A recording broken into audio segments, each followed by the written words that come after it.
मणिपुर एक बार फिर से हिंसा की आग में जल रहा है।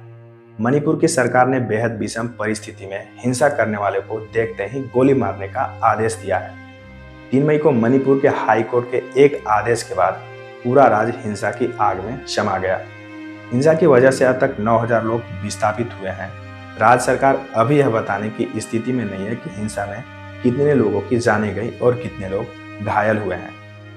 मणिपुर में हिंसा भड़कने की वजह क्या है? अंग्रेजी अखबार द हिंदू ने इसी सवाल को हेडलाइन बनाते हुए एक रिपोर्ट प्रकाशित किया है, जिसे मैं इस वीडियो के माध्यम से आपको समझाने का पूरा प्रयास करूंगा। दोस्तों, वीडियो शुरू करने से पहले अगर आप हमारे चैनल पर नए हैं तो चैनल को सब्सक्राइब भी अवश्य कर दें।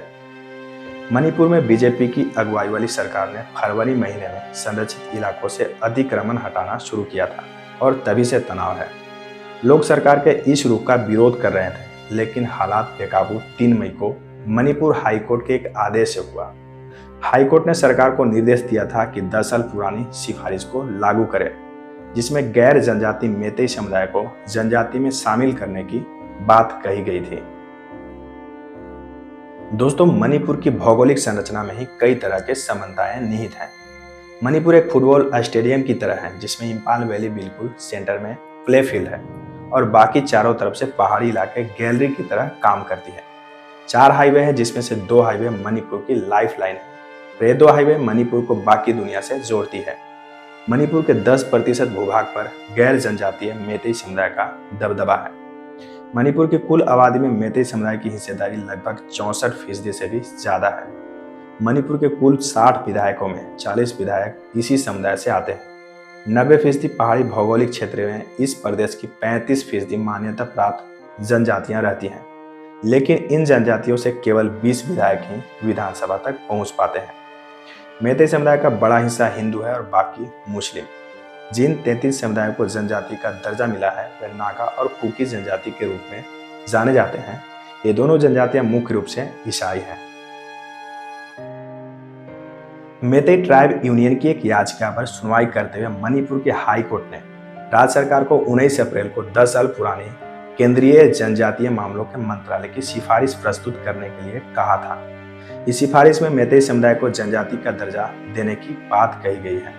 कोर्ट ने मई 2013 में जनजाति मंत्रालय के पत्र का हवाला दिया था। इस पत्र में मणिपुर की सरकार से सामाजिक और आर्थिक सर्वे के साथ जातीय रिपोर्ट के लिए भी कहा गया है।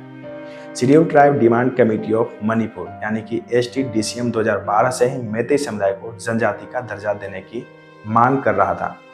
याचिकाकर्ताओं ने हाई कोर्ट में बताया कि 1949 में मणिपुर का भारत में विलय हुआ था। उससे पहले मेतई को यहाँ जनजाति का दर्जा मिला हुआ था। इनकी दलील थी कि मेतई को जनजाति का दर्जा इस समुदाय, उसके पूर्वजों की जमीन, परंपरा, संस्कृति और भाषा की रक्षा के लिए जरूरी है।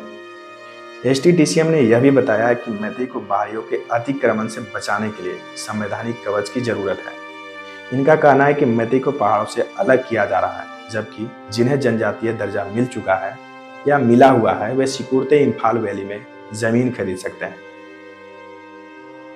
दोस्तों, मणिपुर के मौजूदा जनजाति समूहों का कहना है कि मेतई का जनसांख्यिकी और सियासी दबदबा है। इसके अलावा पढ़ने लिखने के साथ साथ अन्य मामलों में भी आगे हैं। यहाँ के जनजाति समूहों को लगता है कि अगर मेतई को जनजाति का दर्जा मिल गया तो उनके लिए नौकरियों के अवसर कम हो जाएंगे और वे पहाड़ों पर भी जमीन खरीदना शुरू कर देंगे। ऐसे में वे हाशिए पर चले जाएंगे। All tribal students union of Manipur का कहना है कि मेतई समुदाय की भाषा संविधान की 8वीं अनुसूची में शामिल है और इसमें से कईयों को अनुसूचित जाति, पिछड़ी जाति और EWS यानी कि इकोनॉमिकली वीकर सेक्शन का फायदा मिल रहा है। जवाहरलाल नेहरू यूनिवर्सिटी के लेक्चरर थोंगगोलाल हाओकिफ ने the politics of schedule tribe state in Manipur में लिखा है, प्रदेश में मेतई समुदाय को जनजाति का दर्जा देने की मांग एक सियासी खेल है। मणिपुर में सरकार समर्थकों का कहना है कि जनजाति समूह अपने हितों को साधने के लिए मुख्यमंत्री नोंगथोम्बन बीरेन सिंह को सत्ता से हटाना चाहते हैं, क्योंकि इन्होंने ड्रग्स के खिलाफ जंग छेड़ रखी है। रिपोर्ट के मुताबिक प्रदेश में बीरेन सिंह की सरकार अफीम की खेती को नष्ट कर रही है और कहा जा रहा है कि इसकी मार म्यांमार के अवैध प्रवासी पर भी पड़ रही है। जिन्हें म्यांमार से जुड़ा अवैध प्रवासी बताया जा रहा है वे मणिपुर के कुकी जोमी जनजाति से ताल्लुक रखते हैं। कहा जाता है कि सरकार इन्हें सरकारी जमीन पर अफीम की खेती करने से रोक रही है पहला हिंसक विरोध प्रदर्शन 10 मार्च को हुआ था, जब कुकी गांव से अवैध प्रवासियों को निकाला गया था।